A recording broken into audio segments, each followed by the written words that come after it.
Okay, let's dive right into this. When you think of Dubai, what comes to mind? Probably one of the safest, most futuristic cities on the planet, right?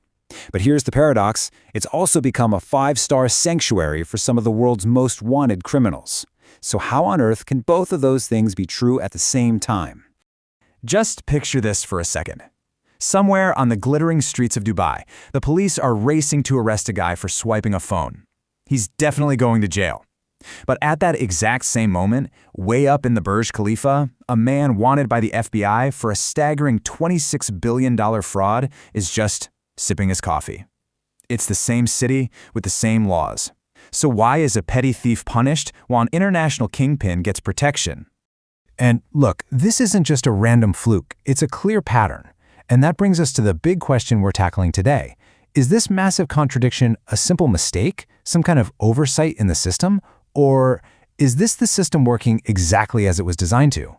To get to the bottom of this, we've got to look at the Dubai Unlocked investigation. What it uncovered was pretty stunning. It showed, in detail, how the city's entire financial and real estate machine has been engineered to create the perfect safe harbor for hiding dirty money, and of course, the people who come with it.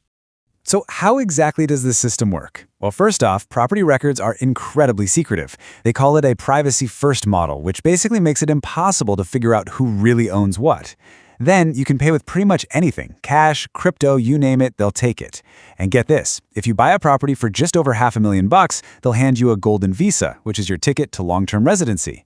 And with only 27 formal extradition treaties, the chances of you ever being sent home to face the music are, let's just say, very, very low. You'd think this would be some kind of hidden secret, right? Nope. This attitude is completely out in the open. During an undercover investigation, a top agent at a huge developer with ties to the government was asked about clients bringing in bags full of cash.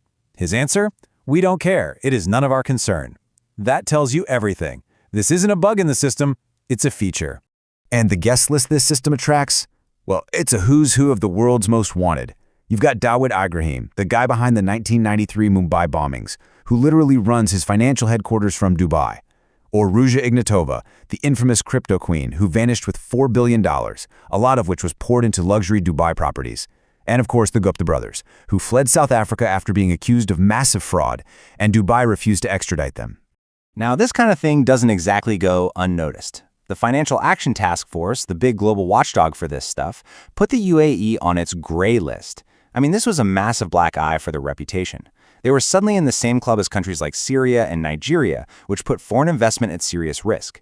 Now, they did eventually get off that list after a crackdown, but a lot of experts worry that the core system is still very much in place. But to really get why this all happened, we have to go back in time. Because this isn't just a story about greed. It's actually a story about sheer desperation, about survival, and about the incredible choices made by one man, Sheikh Rashid.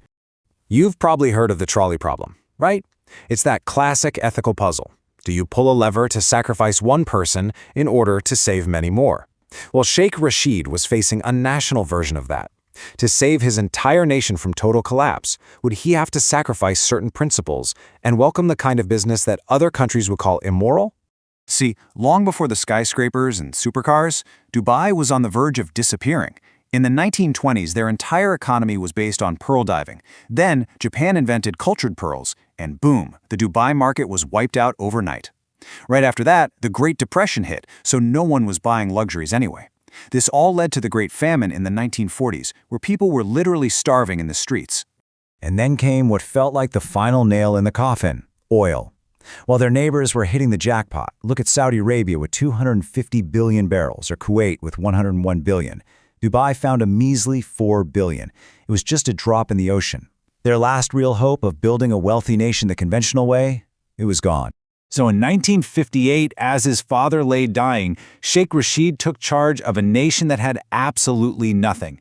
No industry, no resources, and what looked like no future at all. But he made a promise. He said, Dubai will not end. This is my promise. The question was, how in the world could he possibly keep it?